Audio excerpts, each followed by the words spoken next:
قال وزير الخارجية القطري الشيخ محمد بن عبد الرحمن الثاني إن الأزمة الخليجية لم تعد في طريق مسدود، وأن الرؤية المستقبلية تتعلق الآن بطبيعة العلاقة. وأضاف وزير الخارجية القطري أن هناك مباحثات مع الجانب السعودي وأن هناك أملا بأن تسفر عن نتائج، وأضاف أن الحديث لم يعد يدور عن المطالب 13 التعجيزية وأن المفاوضات ابتعدت عنها.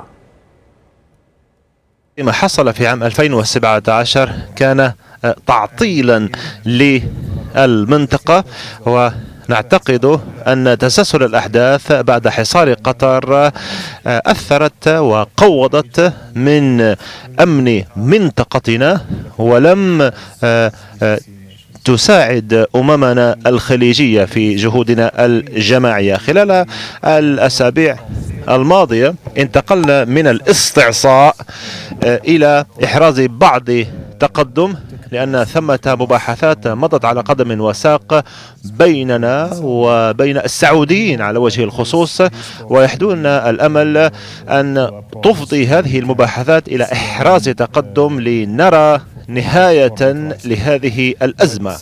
ما ننظر فيه الآن هو رؤية مستقبلية، نحن لا ننظر القهقرة.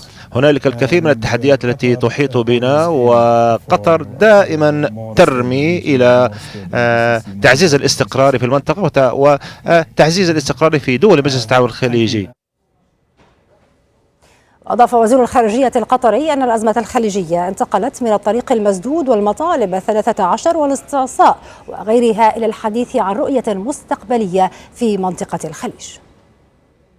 الآن ما أقول لكم بالنظر إلى حساسية القضية لا نستطيع أن نفصل في الأمر، ولكن نقول أننا على الأقل ننتقل من الطريق المسدود الاستعصاء